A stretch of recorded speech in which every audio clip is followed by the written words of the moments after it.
It's rare to find an anime that is different from what you expect, to not show you what you think it's going to, and instead take you in a completely new direction away from your expectations. Spice and Wolf is one of those anime. Taking the premise of medieval times and crossing it with a wolf goddess makes it something truly special, but I've already talked about this in great detail. You can find my thoughts on Season 1 of Spice and Wolf in a totally different video from this one. Today, however, we are talking about its sequel, Spice and Wolf 2.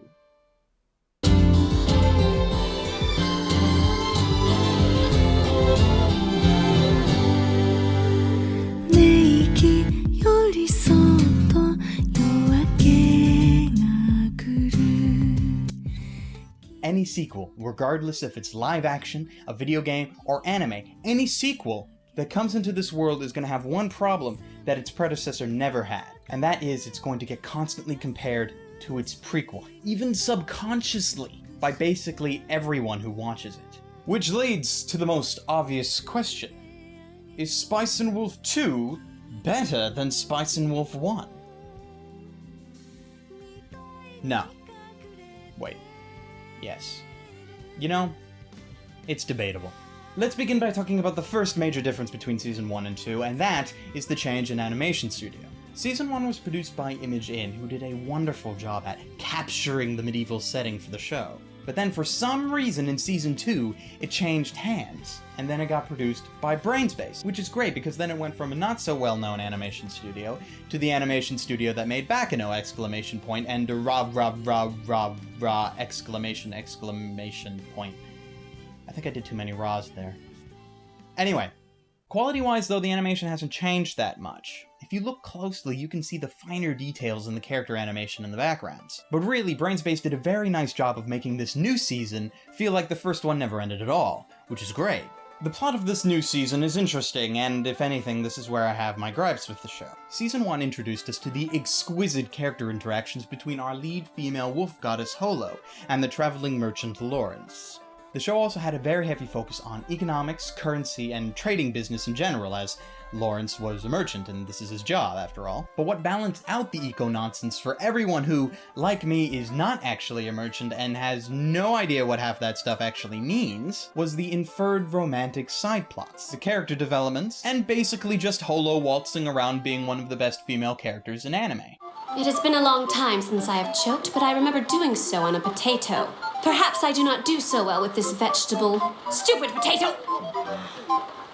This careful balance doesn't seem to be as refined to me in the second season, and at times the business side of things just gets so complicated that you just don't want to trudge through it. So you end up just sitting there and hoping that everything turns out right by the end of the day.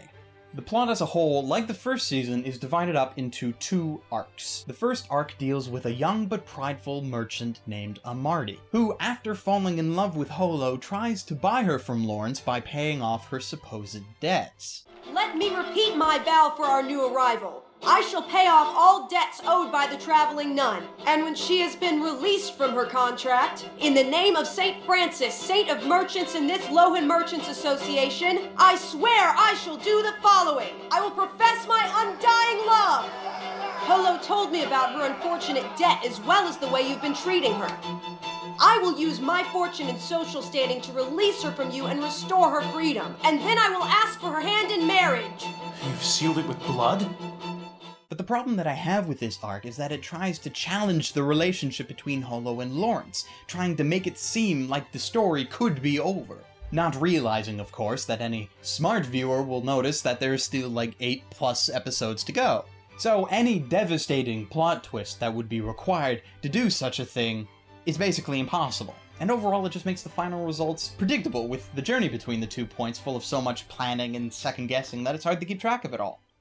Oh, I understand. I'm just glad you made the payment on time. And please, go ahead and count them. I will not be offended.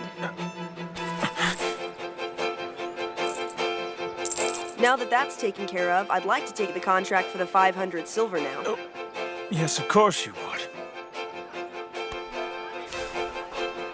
Well? This is perfect.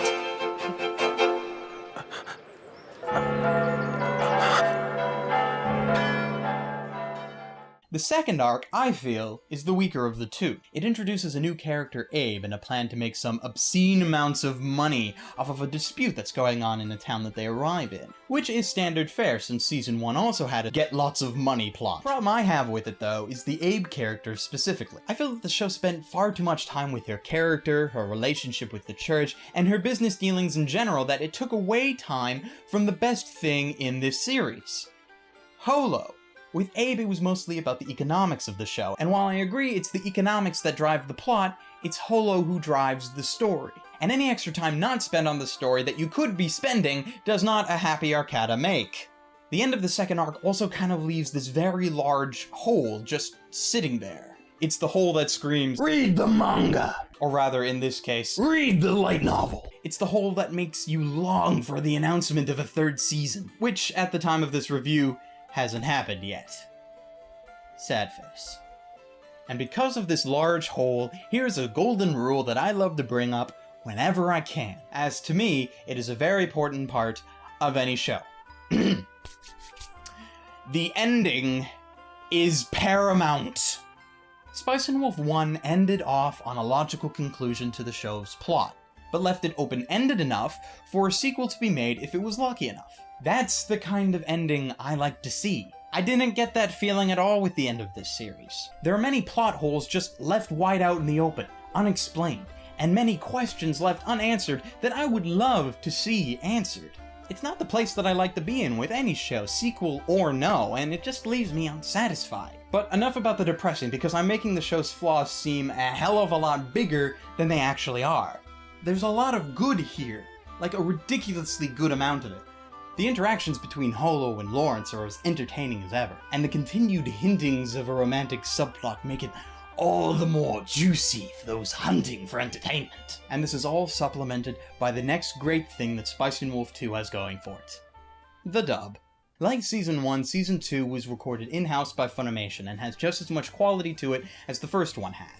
Brina Palencia returns as the lovely Holo, bringing with her the same sassy yet aristocratic attitude and speech that we have come to expect from our favorite wolf goddess. J. Michael Tatum also returns as Lawrence, giving the very same down-to-earth, calm and collected performance as he did previously. Some of the supporting cast members, however, I wasn't as pleased with in comparison. Ryan Reynolds, no, not the Hollywood actor, another Ryan, played the role of Marty, and while most of the time he gave a very solid performance, there were times he felt a little too whiny and not as confident of a character that he should have sounded like. On the other hand, though, there were performances for other supporting characters that were able to hold up basically any slack that existed elsewhere, such as the performances by Ian Sinclair and Colin Clinkenbeard, which helped make for an overall very well-sounding dub.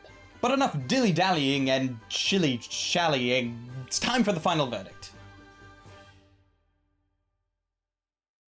As sequels go, the second season for Spice and Wolf does very well to continue on from the first season, bringing back with it many of the things that I loved about the first. What's great about it is that it is a continuation from the original awesome show, full of many entertaining moments between the main characters, a solid dub, which is now common from Funimation, and even though I didn't mention it previously, it has a very lovely soundtrack to go with its equally appealing visuals. Its flaws in perspective are minor but worth mentioning. The plot is still very heavy with economics, as it was with the first season, but at times it feels like it puts more importance on that than the main characters, which is depressing. It also ends without the solid feeling of conclusion that the first season had, leaving it very open-ended. And that would be perfectly fine if a sequel was announced and was coming. But as I said at the time of this review, no such announcement has been made, which leaves this thing just hanging there. Overall, though, if you're a fan of the first season, this will definitely make you happy and is worth buying, especially since Funimation was nice enough to include both the DVD and Blu-ray copies of the show in the same set, at virtually no extra cost to you, which is great. If you've seen the first season, however, and you weren't that all impressed, this has nothing in it that will persuade you at all, so I shouldn't have to tell you not to bother with it. So ladies, gentlemen, and others, that's it from me, and until next time, stay frosty, everyone. Later.